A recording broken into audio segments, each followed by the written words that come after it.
Meeting to order. First order of business is to appoint Larry to fill in for Joe. Fair enough. Well, we can flip a coin. I understand that Ryan will be here a little bit later, but we can, 1, 2, 3. You do have a quorum. yeah, that makes it. So I think we can start, and he can come in when he gets here. All right, first order of business, second order of business, I guess, more correctly, is public comment. Is there any comment, public comment on anything that is not on tonight's agenda? Seeing none, I'll close the public comment, and we'll move to the capital improvements program. Now, Bruce, you start us with an overview? Well, the only thing that I wanted to say really quickly is that on your desks in front of you is a revised capital improvements program work schedule for department action, my action, planning board action, and then what the public does. This has been revised simply to accommodate the schedules of different department heads. So as you can see, the police chief is here tonight. He wasn't here a couple of weeks ago. And the other change is that I'm looking for it, is that on 7/16, on July 16, that's when you'll hear from the DPW director and the recreation director, in addition to meeting with the town administrator. So that's the change. Tonight, we will not be hearing from the rec department or DPW. We will hear from Three Ponds Protective Association and the police chief, and he is up.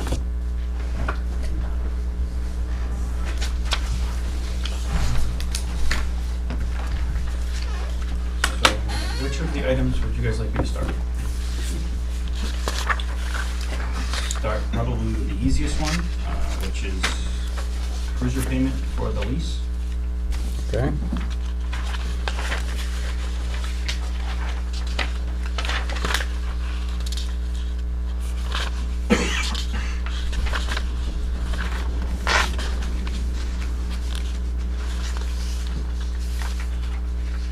That's the one that's entitled Cruiser Lease Payment Year 2. Yes. Start from the end if you have them in order. Okay. If you guys have them in an order, just tell me the order you have them in, and that's where we'll start. The boat motor is on the top of our list, but we can slide that if you like. No, we can start right there.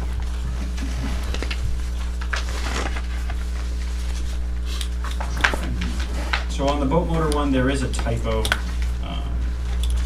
on your sheet. The boat is obviously not used 24/7, 365 days a year. So the estimated use is changed. That's only used about 4 months out of the year. And we expect the boat motor to last us about 12 years. The previous boat motor was purchased in 2009.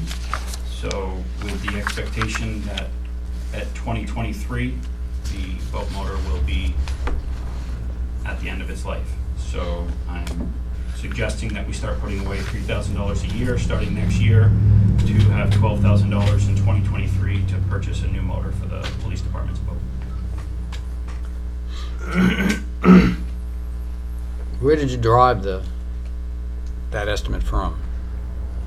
The estimate for the boat motor, Yeah. that was based off of the lifespan of the previous boat motor. The previous boat motor that we had replaced was from 2001, and we replaced it in 2009. Mhm. And then the expectation for this one, it's already at its 10-year point, and I'm expecting that we'll get 4 more years out of it due to the fact that we had a few years where it did not get a lot of use at all. Yeah, but is it hours or hours that matter? I'm guessing that it is hours that matter. Mhm. My expectation on it is the fact that it does sit and then that it does run, that we're going to end up with problems. We have not had any problems yet. I just don't want to run into a year where we have to come up with $12,000 to replace a motor, and we don't have $12,000 to replace a motor on the boat. Right. Okay. So as it gets older, like I said, we bought it in 2009. It's already at its 10-year mark. So with replacing it in 2023, that'll almost put it at 14 years, almost 15 years old.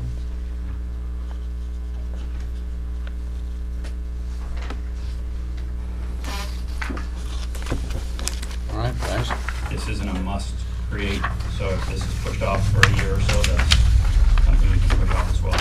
It's just a planning type item with the expectation that at some point it is going to fail on us. And we'll need to But have money Chief, to replace it. you're not wanting to purchase, you're gonna put aside $3,000 a year for 4 years. For 4 years, Okay. with the expectation that we have that to be able to purchase in 2023.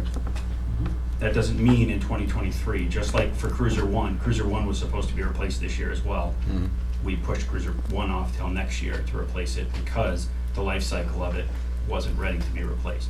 So that doesn't mean in 2023 that we have to replace the boat motor, but it means that we already have that money set aside so that I'm not coming to the residents in 2023 or 2022 and saying, I need 12 grand or the boat doesn't go back in the water. Yeah. Okay. Larry? A question regarding, I presume that boat motors are getting the same attention for emissions and discharge as automotive engines. Have you read anything about that for an application that you would be using? No, I have not read it for emissions on boat motors. We're even. Thank you. Anybody else? No? Okay.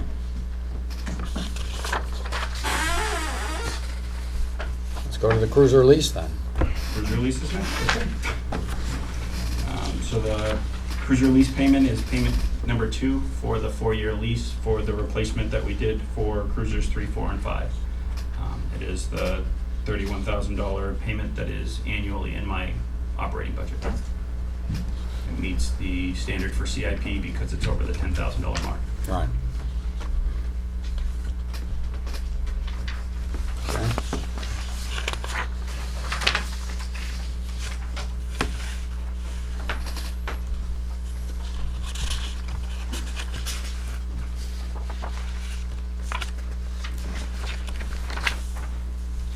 Okay, the phone system?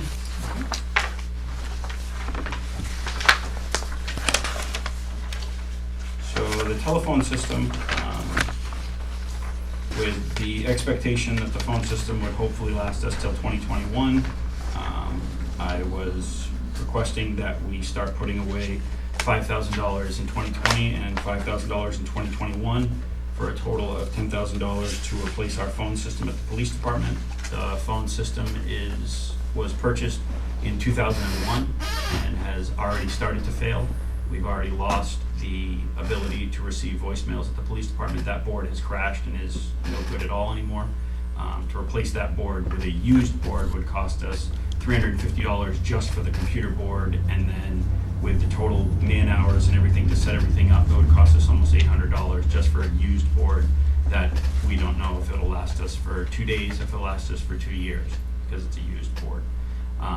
We've had numerous other issues with the phone system where we've had outages in the system because it is almost a 20-year-old system, and has moved from one building to the current police department. It was in the old fire station and moved up to the current building with us.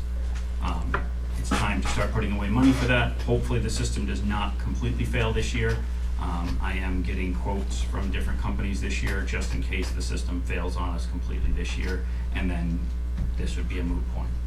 You have any kind of workaround that you can, I mean, obviously, Right now, the workaround is we have a small, regular old answering machine attached to the system that has 45 minutes of collecting voicemails if people have to call in after the secretary's office closes. Otherwise, they can call dispatch and get a hold of the duty officer. That's our workaround right now, unfortunately. okay. But if the whole phone system fails, then we have to do something significantly different.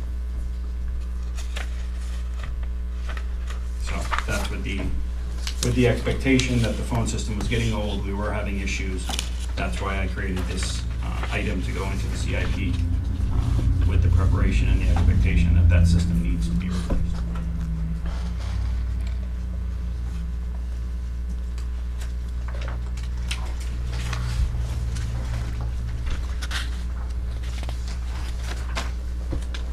board questions? No?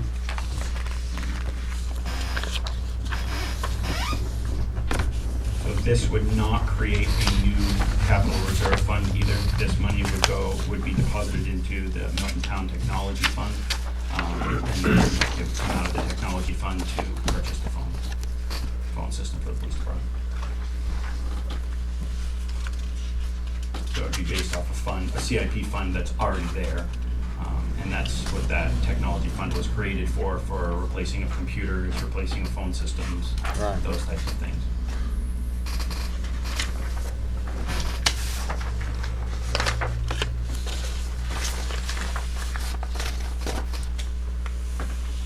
Okay, and the tasers? Okay, the tasers have been something that's been on the plan since the start of the plan.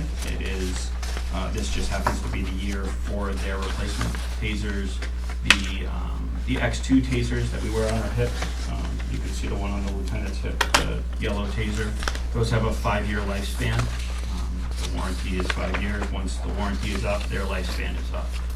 What we found in our previous tasers, they lasted just about their 5-year life cycle. After that, we had major failures in a lot of them, and that's why we had to replace them. So my expectation is to have to put this money aside with the expectation of the end of their 5-year life cycle, they're going to fail. They are on the officers every single day they're on duty. They are out in the elements with the officers every single day. This is also to replace the body cameras, which only have a 3-year life cycle. Body cameras as well are out in the elements with the officers, fighting with people if they have to, those types of things. So their computer system, they fail when they get wet, they fail when they get banged around. We have to have money set aside to replace them. Now, do you get any indication when it's getting ready to fail, or is it just, It's a failure. it's a failure? Yeah. I mean, some of them we get, with the cameras, we can see some small things. And sometimes the camera just needs a reset and it'll be back to normal and won't be a problem. Usually with the taser itself, the taser gun itself, for lack of a better term, is once it fails, it fails. We can send it back to taser, and most of the time, we can't work on them. We can't take them apart to do Right. anything to them.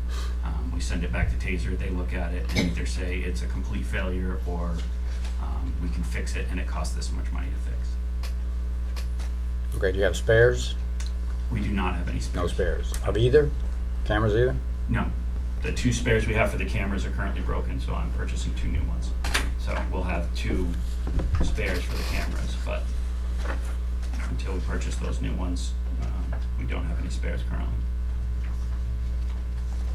So this isn't giving, you're not gonna have a spare taser either? Is that something that you think should be Should added happen. in or needed? I mean, usually Taser's turnaround is very good when it's under warranty. So that's why we try to have this life cycle and this replacement cycle under their on their warranty, right when their warranty runs up. Because when we send it to Taser on the warranty, the second they get it, they send us one right back. So it's almost within 2 days, it's back to us. So if I have an officer whose Taser fails and either they're going on days off or for some reason they'll get my Taser, I'll give them mine while we're waiting for theirs to come back. So would it be nice to have a spare Taser? Sure, but the Tasers are between $1,100 and $1,200 a piece. You know, the purpose, I don't think, would be as a spare, but as a cyclical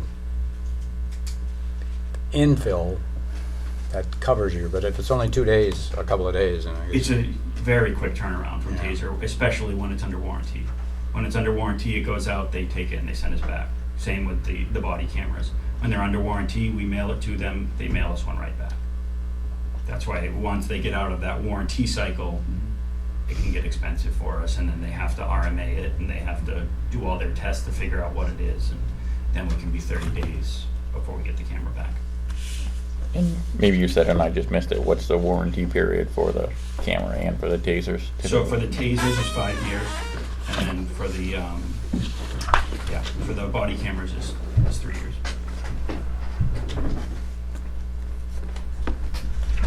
Sorry, life cycle for the camera is 3 years, the warranty is 2 years for the Warranty camera. is 2 years, okay. And the warranty for the taser is 5. Yes. All right, Bruce? Mr. Chairman, one question, Chief. On the master spreadsheet, I have the cost down to $16,500 for R&D. It is, sorry, it's $18,000. The cameras went up a little bit in price. Sorry, guys. And the tasers that we, the X26s, or excuse me, the X2s that we use are $1,200. The last time we purchased them.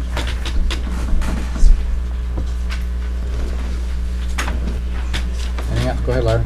A question just for information, on the tasers, when they're under warranty, you send item A back, they may easily mail you item B because they're identical.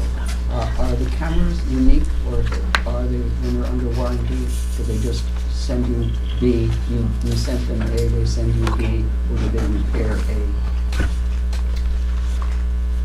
Usually we get a brand new camera back when it's under warranty. Mhm. When we send it out, we get a brand new camera back, we plug it into the system, and we assign it to our police department and to one of our officers. Same with the taser. When the taser comes back, we plug it into our computer system and assign it to one of our officers. So if it breaks after 18 months, ideally you've just picked up an additional year, Correct. one hopes. Yeah, okay, thank you. And that's one of the benefits with taser, when you get that new camera back, the warranty starts on that new camera.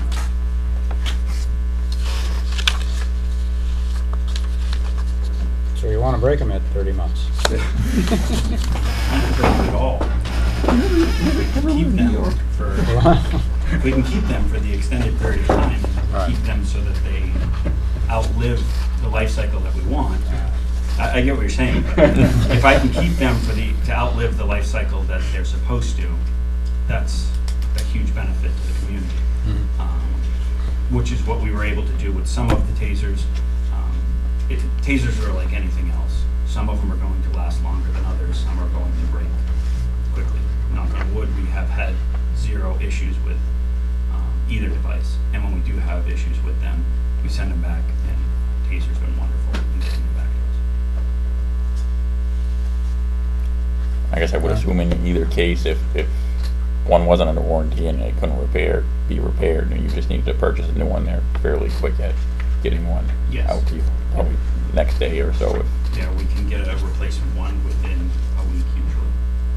Just takes the process of going through they have to send me an estimate, I have to sign off on it, and then getting it paid for.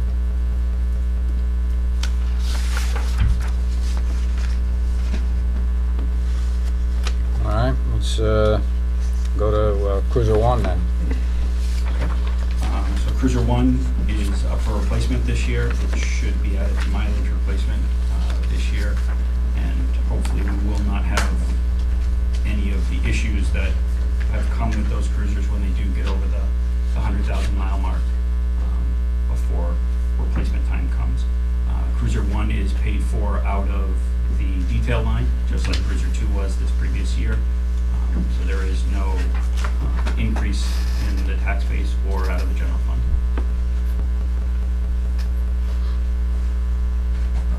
And the cost is $48,000. Yes. The cost of the cruiser itself increased to $33,000 this year. And the remainder is just equipment. Equipment. Yeah.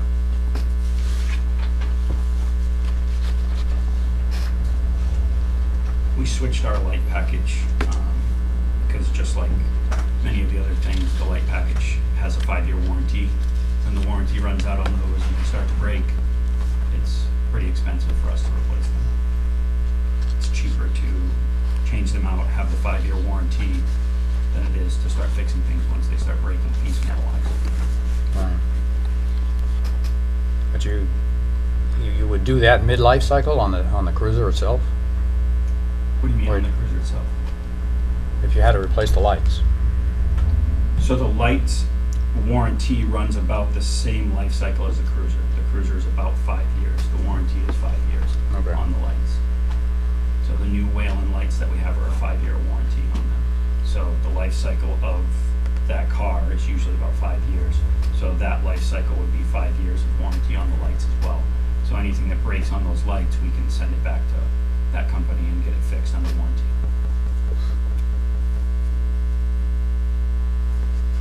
Okay. Being too easy on you.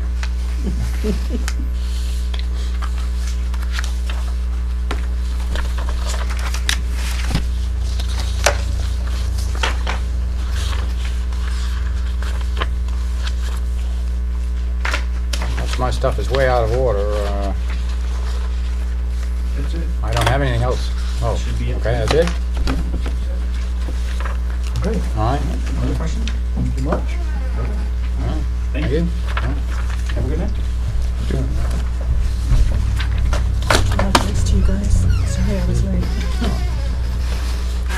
I was too, so. Okay, TPPA.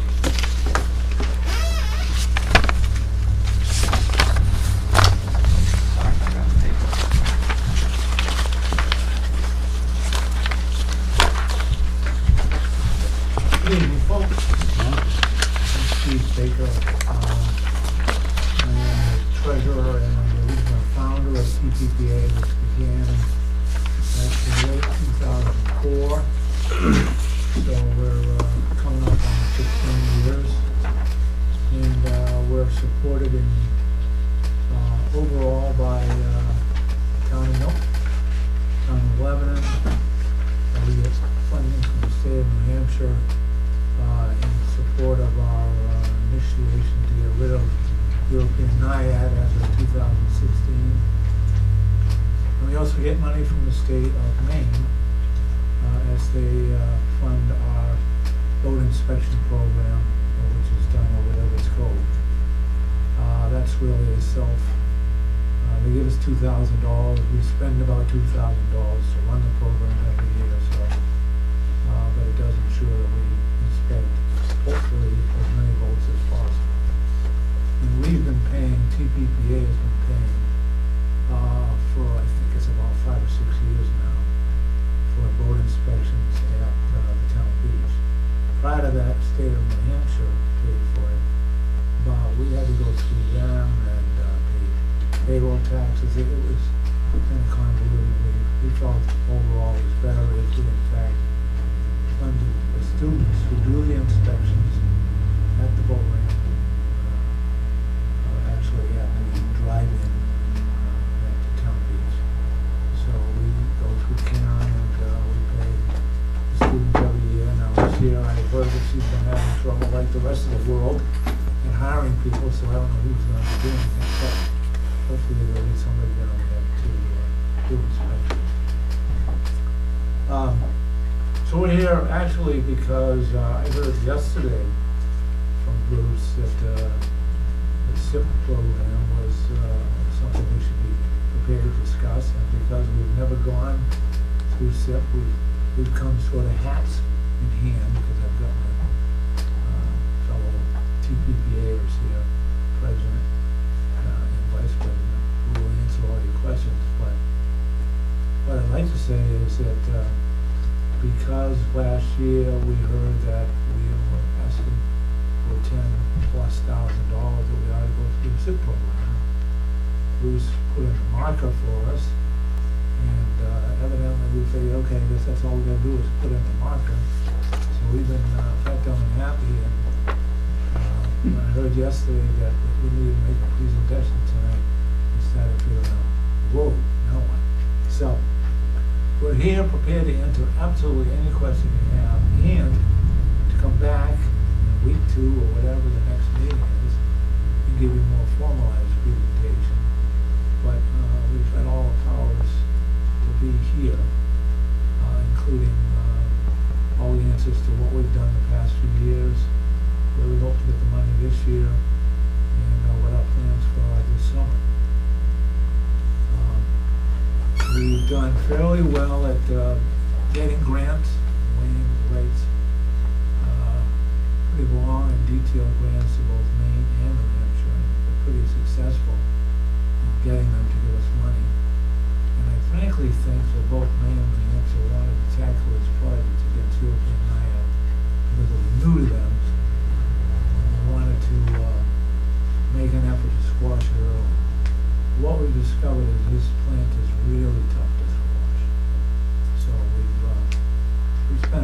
of money the last few years, and what I'd like to do is have Norm and Wayne talk about what we've done, what we're planning to do this summer, and then ask you guys what kind of questions you have. So Norm, do you want to start, or do you want Wayne?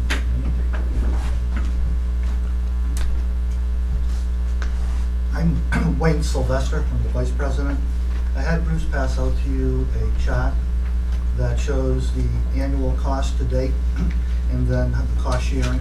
If you look at the side with the annual cost to date, European Naiad was found in Milton Creek ponds back in 2015.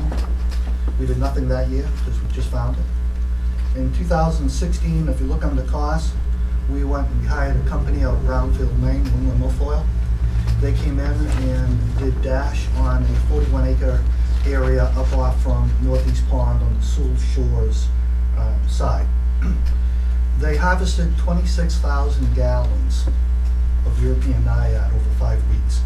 And that, it turned out, was about 40% of the total mother load of weed. So it was clear to us that we needed another approach. That other approach is herbicide.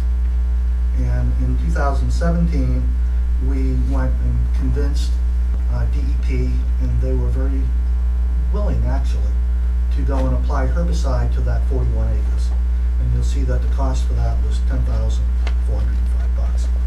We continued with the dash for another 5 weeks, and that price, as you can see, is $23,700.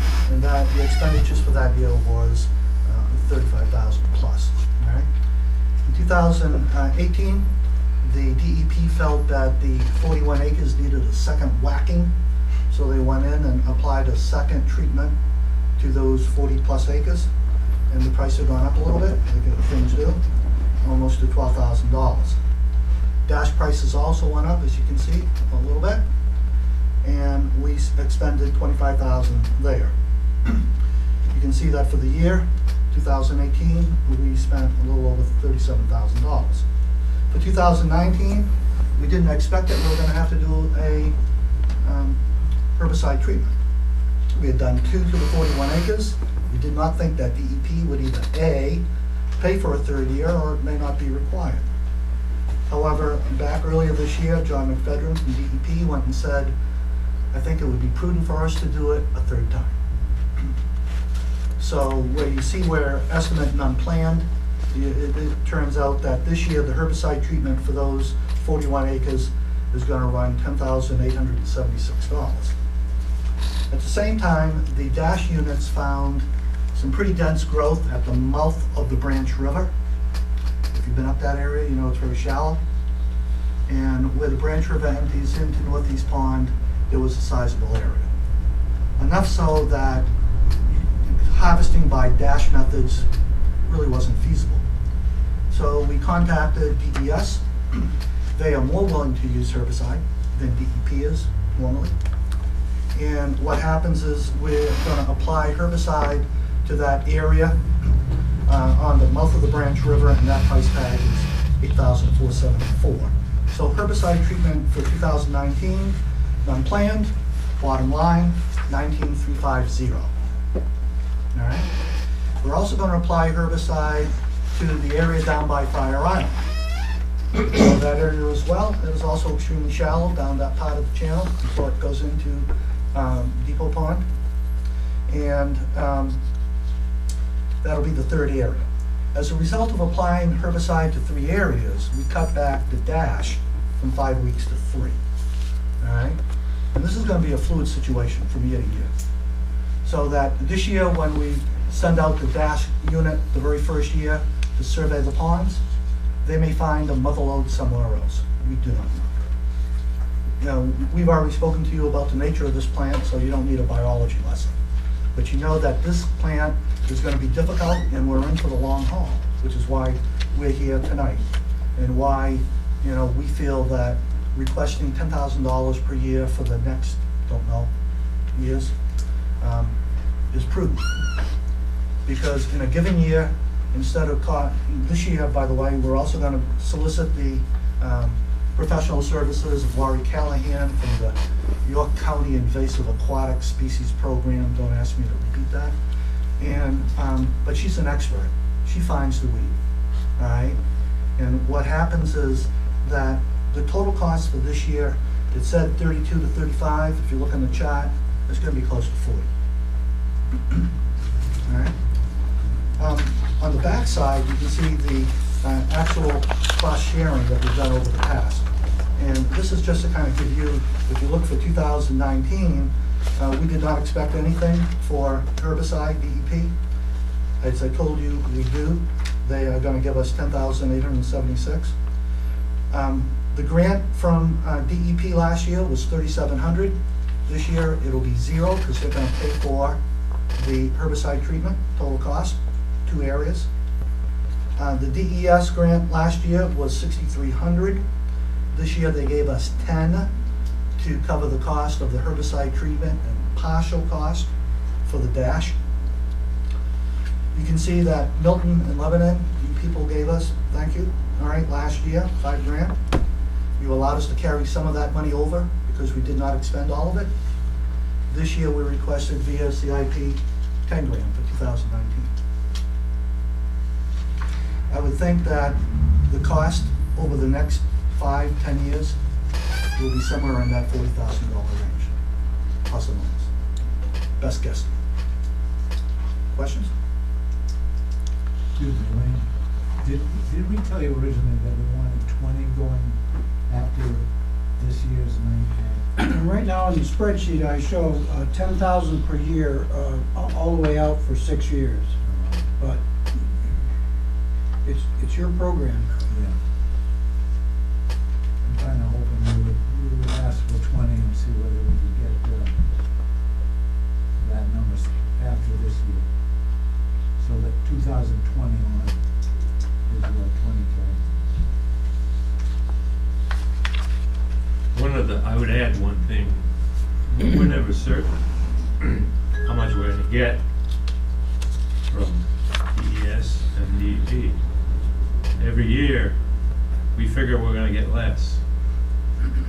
And every year, we figured wrong. They've continued to provide a fairly substantial amount of money.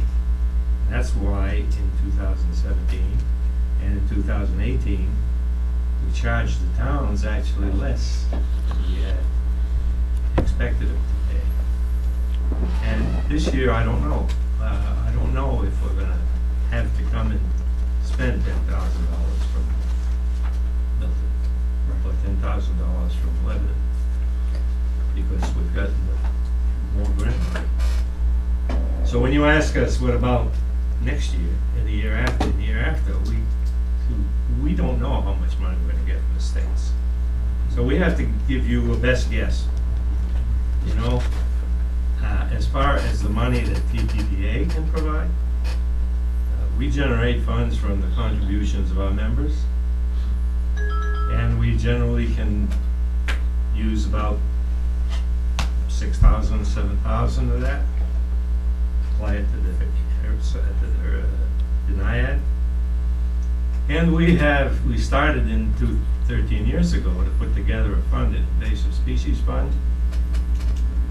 And that has to last the long haul, so our plan is to take a couple thousand out of that, add it to the 6,000. The TPPA can continue to provide something like $8,500 a year for the long haul, for many years. If you fund, you ask yourself, what happens if we don't get the money from the states, or we don't get the money from the town? Well, it means we take more out of our invasive species fund and use it in 1 year, but that just means we'll have less in the long haul. So our strategy, which we hope the towns would participate with us in agreeing with, and we had a meeting last year where we had a representative from Milton, a representative from Lebanon, and representatives from the states. The strategy for using the invasive species fund was to try to make it last for the long haul and use it as a buffer in those years where we didn't get funding as expected from these other folks. So that's how we're trying to manage it. And the mechanisms that goes into the spreadsheet that Bruce has supports that. So, I had a question on the SIP. When the town, votes yes on the warrant article to approve the SIP, in this case, in March, it's $10,000 for 2019. Is that for a fiscal year?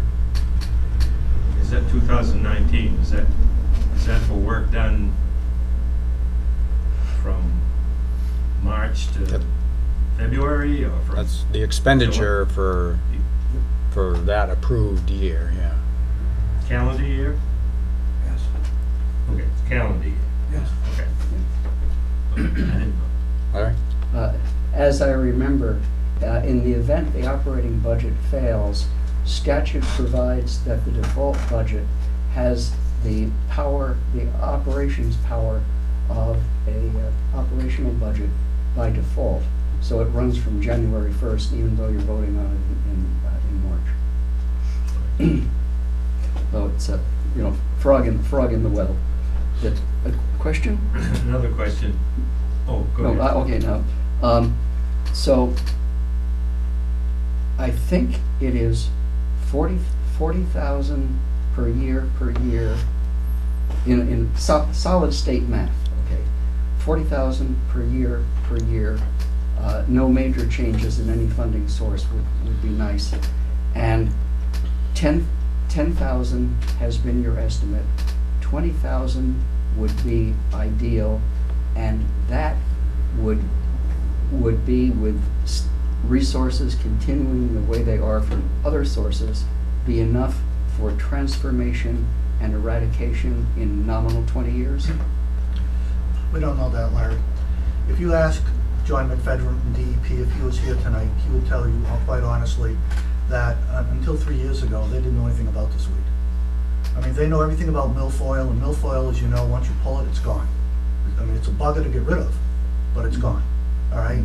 Naiad, because of the nature of the plant, as you know, come late fall, they have to stop harvesting it because the dash unit probably does more harm than it does good. Because the minute they go in, the fragments and everything, they spread. That's why it's called brittle Naiad, all right? And then it goes to seed. So if you don't go and wash down your boat and your kayak and everything else, and you reintroduce that kayak back into Northeast Pond the following year, you're putting the seeds right back into the pond. So there's an education curve here too for everybody, all right? That, it's not only to try to kill the plant, the seeds, as far as they know, they're viable for years. They don't know how long it'll live. So, but they're scared to death that this is gonna go elsewhere, obviously. It's only found in one pond in Maine, some little 7-8 acre pond, I guess, up in Kittery somewhere. How would it have got in? Probably bird, I don't know. All right, there's no boat launch or anything. And then it's in basically 5 lakes and ponds in New Hampshire. When you do research on it, you contact people from down south and you contact people from Iowa and Wisconsin. They're the ones that fight it.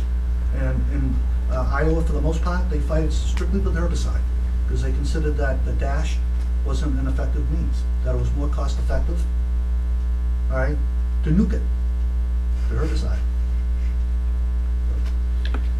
And by the way, the herbicide they use is very safe. We've already got Solitude Lake Management out of Shrewsbury. I already went and surveyed the area on Bowling Road and Northeast Pond Road. Certified mail will go out to all those abutters where the herbicide treatment will be applied. It's safe to swim. They recommend you don't drink the water for 24 hours, but okay, all right, that's not an issue. All right, we recommend that you don't swim in it for 24 hours, although it's safe. We've contacted the people down below in terms of Sumsworth and South Berwick. They're okie dokie with the fact that it's not going to affect their drinking water.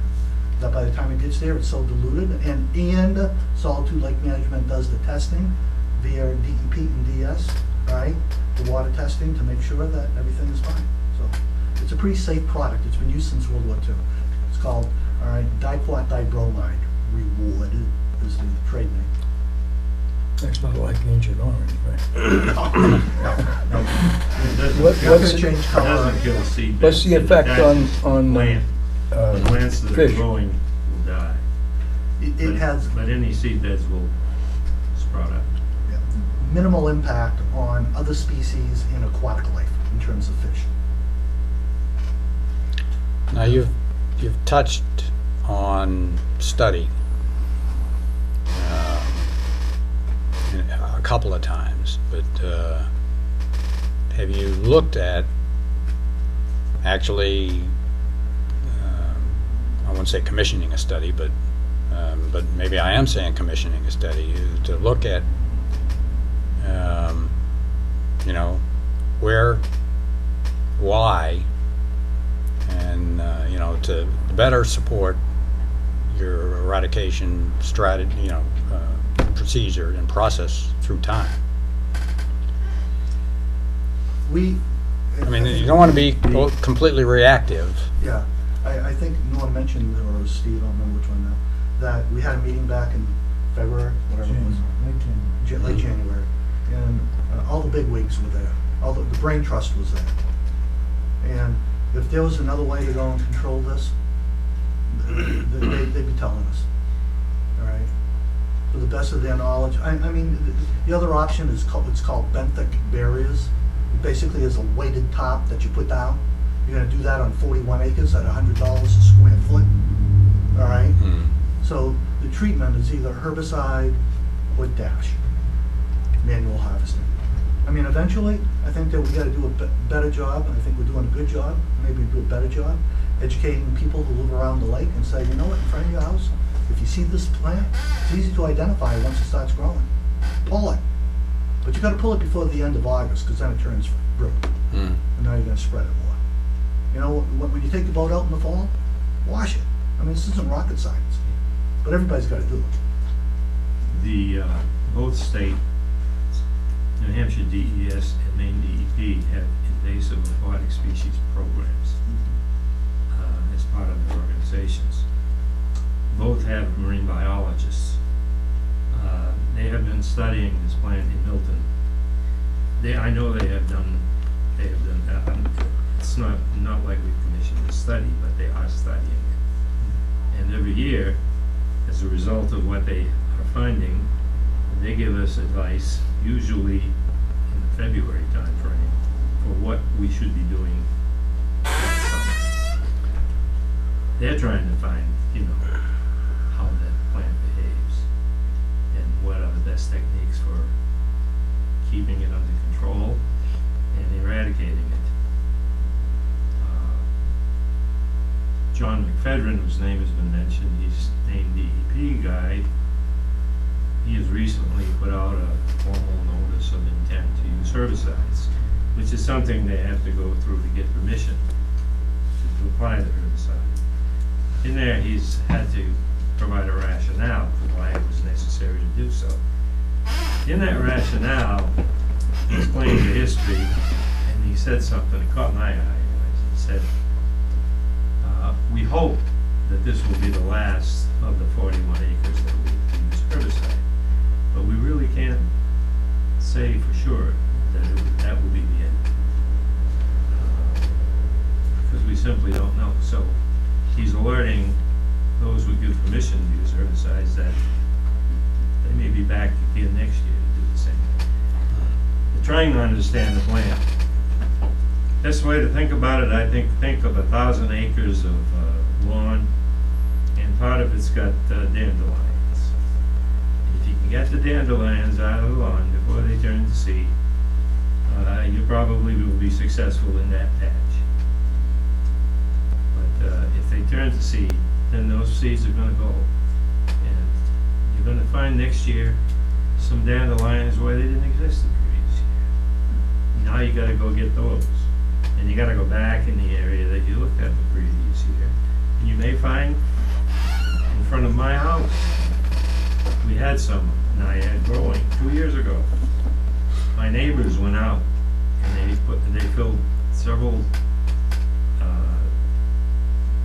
cans, gallon drums, 30-gallon drums. By pulling it out, the families put it out together, put it on a surfboard, put it in there. 2 weeks later, there was some more growing. They took that out. We haven't seen any there. they eradicated it. That doesn't mean it isn't gonna be there this year. So, Now, you mentioned Branch River. Does it migrate upstream? Yeah. Or they was that found- like a different, probably a different source? Yeah, what they did was, they found that the plant exists up to the last cottage on Northeast Pond Road, Mhm. all right? Now, how long it's been there, we don't know. It does not continue beyond the last cottage. So clearly, boats or whatever brought that plant from the mouth of the branch or from Sewell Shores or whatever, up to the end, all right, to that last cottage. So that's part of the treatment area for this year. From the last cottage up, I think it doesn't matter what it is. Yeah. All right, 384, Northeast Pond Road, whatever, down to the end, and then around the corner, down Bowling. But common sense or logic would tell me that if you find it on Sewell Shores and Northeast Pond here, and you find it on the Branch River here, that when boats go back and forth, is it in the middle of Northeast Pond? We'll be able to tell you that next year.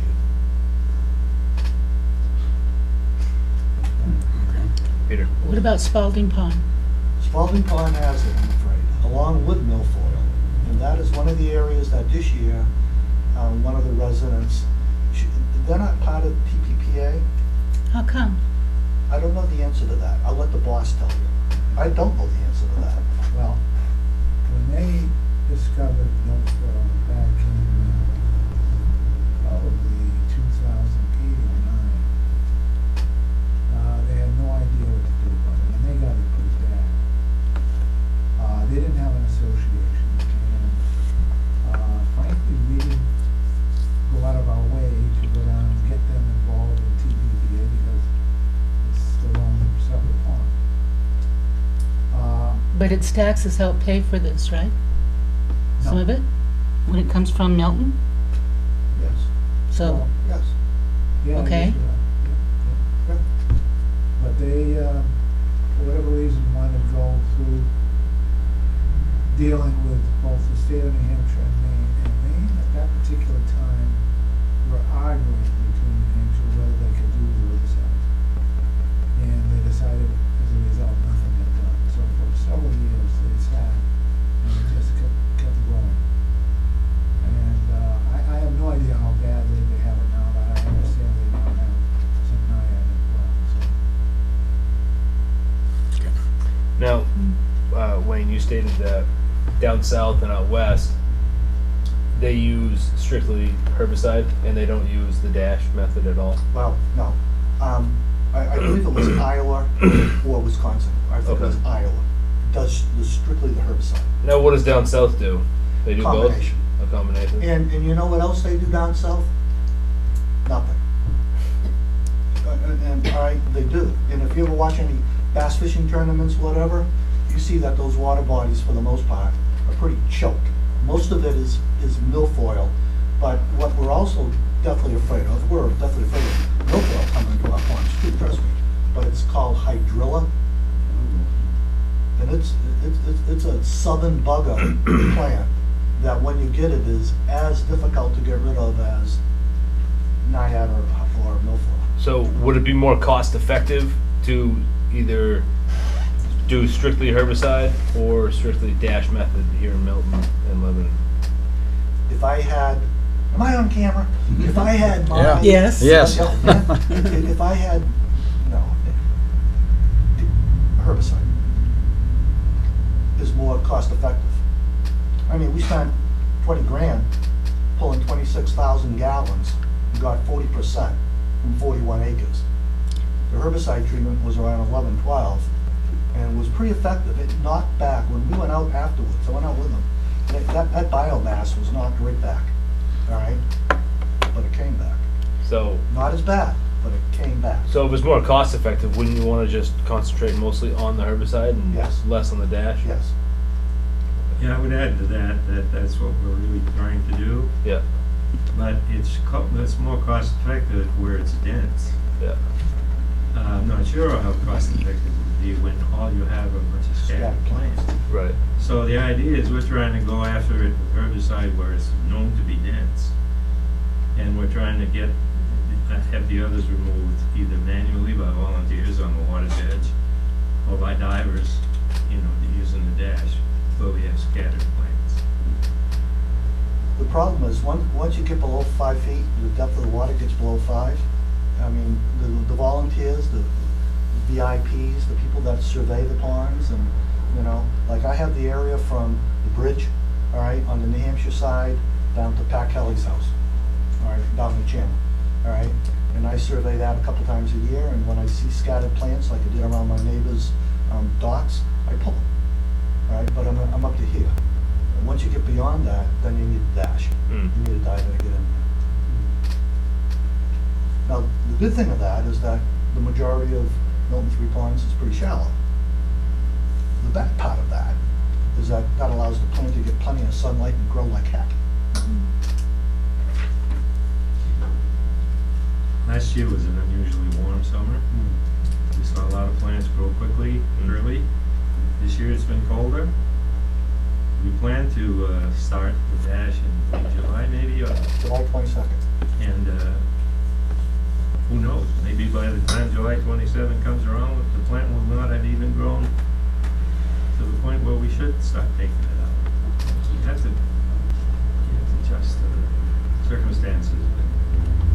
We expect that if it's anything like last year, by the end of July 22nd, that plant will be plenty on it, and the dash folks will be able to get at it. When are we planning to do the herbicides? They have not set the date yet. Late July or first week August. Depending on the plant. Well, since applying it, it's not growing.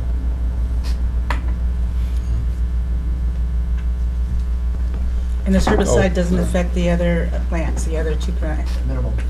Okay. Sorry. Question. My great uncle Stanley from Brooklyn, that's all one word, was the president of the Canarsie Yacht Club, and he always wanted to reopen the Gowanus Canal so that Long Island Sound would flush through to lower New York Bay. How long do you have to wait between herbicide applications before you can reflush? That's a good question. We have not asked that question yet. And neither DES or DEP have said, let's do a herbicide treatment at the beginning of the season, let's say July 30th, and let's do it again August 30th to get the residual plants. Mhm. And that's the problem, as Norm said. There were plants in front of his house, they pulled them, they didn't pull all of them, and they came back. More grew. So it might be an effective, that might be part of the plan, all right, the study that needs to be done is, should we do 2 treatments per season? Sorry, you guys. Turn off. All right? Do you have the gavel? Turn it off for me, somebody. I'm sorry, I'm so sorry. Hold the back. One of the By the way, prob- that's on camera, right? Yeah. Oh, darn. Oh, embarrassing. One of the challenges is that There we go. the resources that are available to do this work Mhm. are all pretty busy. And so if we decide we want them for 5 weeks, and we get into a contract with 5 weeks, or in this case, 3 weeks, this year, the dash I'm talking about, if we were to decide, hey, we really ought to go back in August, or late August, or September, these guys are all gonna be busy, we're not gonna be able, won't be able to hire them. All right. Their schedule is already booked. We happen to have in New England milfoil, one of the good ones, we think. And so does Maine DEP think, and New Hampshire DES. And Solitude Lake Management, who does the herbicides, they're also very professional and have a good reputation. So we're lucky in the sense to have good contractors to do the work. And so we hope that we can we hope that we can be successful. We hope that we would love to be able to say, we'd love to be able to come before the Board of Selectmen finished this year's program, and we found fewer weeds this year than we had last year. We're not there yet. Well, and that's probably a good segue back into saying, I mean, we're a little bit off field here, Yeah. okay, but that background is useful. So the getting a planned level of expenditure out into the future in the capital budget is the way to go with that. And there are the mechanisms for, I mean, you probably, when the chief talked about the his detail budget, I mean his detail monies, okay, that's all the freebie stuff that just appears. Mhm. So if you get something from Maine, which is likely, or you get something from the state, that's good, you just roll that right in, and you can, slide your plan out a little bit. If it doesn't come in, then you're covered. So I have a So question work- about, work- I have a okay. question about, if there's been 10,000 set aside in 2019, and it turns out that it only costs 8, can can that $2,000 be earmarked for use in the future year? Can it be encumbered for use in the future year? Or does it just disappear? Can't we? it Can we doesn't. do that? Yeah, it Good. can be encumbered. Okay. I guess I would recommend that if the town does go forward with this plan, with 5,000 for capital year 2018, 10,000 for 2019, 10,000 for 2020, and right now for the planning section of the CIP for the next 5 years after that, you bumped it up to 20,000 per year that you're asking for. And if you do that, I think the best way to do it would be to set up a capital reserve fund for that specific purpose, for those expenditures. But I don't know if that or a trust fund is a better idea. But that's better than having to encumber funds at the end of every year, because you don't really know for sure whether you're going to get that encumbrance or not. Are there specific forms that we can fill out for you guys moving forward from tonight, that we need to get into the system? I'll send you the CIP submittal form. Okay, anything else, Larry? Oh, no, just Milton, as a town, has little experience with NGOs, non-governmental organizations.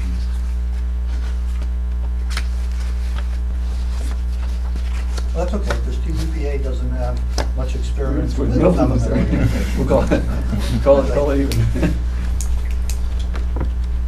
Okay, well, thank you, and you'll get with Bruce on All right, thanks for doing this. format stuff.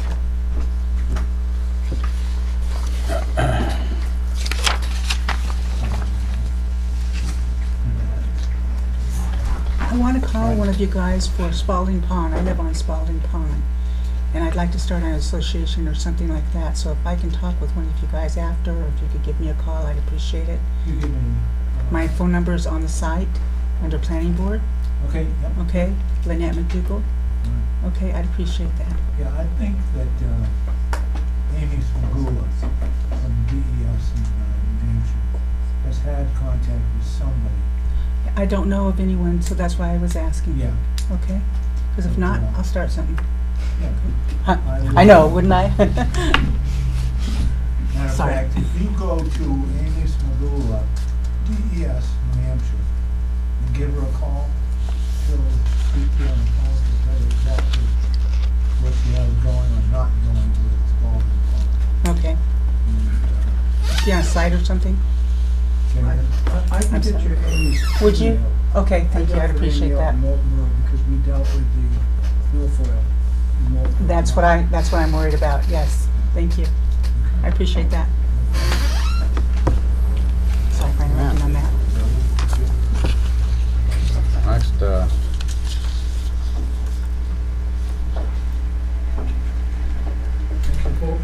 Thank you. Thank you. all right, Bruce, since I see a semicolon after police chief SIP request, is this Yeah, there a is different spreadsheet, or that was, we were talking his spreadsheet? No, this is the spreadsheet that you should have, dated June 3rd, should be in your folders. The only thing we want to do quickly is just review the changes that we made from what we discussed tonight. If everybody has this, should have a big one that was given to you last meeting. That becomes the basis of the CIP when you're done. Should we have a It's problem? pretty important. Yeah, okay. Looks like it is. Well, you guys are great. I didn't go from Okay. So tonight we talked to the police, and the police, if you take a look at the police line for, it's line 49, police cruiser replacement car 1, cross out 42,000 and put in 48.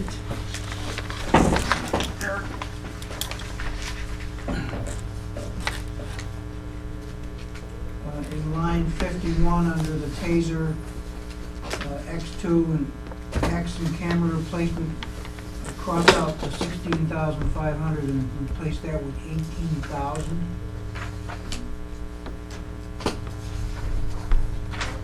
And then down in line 65, for the 5 planning years starting in 2021 and then across the board to 2025, cross out each 10,000 and replace each one with 20,000.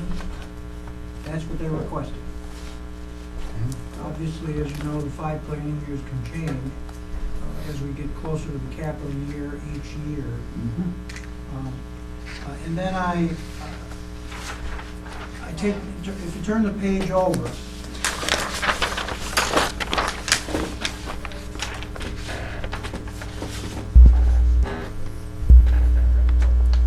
line 81, total capital project funding. That line now is $1,074,690.72, as opposed to the 1,067,000. The next line that changes is line 84, other revenue offsets. That changes from 80,400 to 86,400. And then finally, on line 85, final total for 2020 is changes from 852,790.72 to 854,290.72.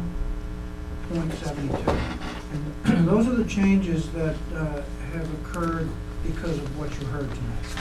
And that's all I have. I'll make sure this gets revised and you get a new copy of the list.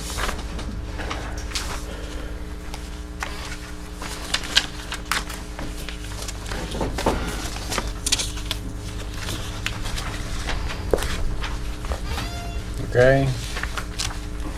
We'll move on to planner comments. I have no comments tonight. Oh, okay.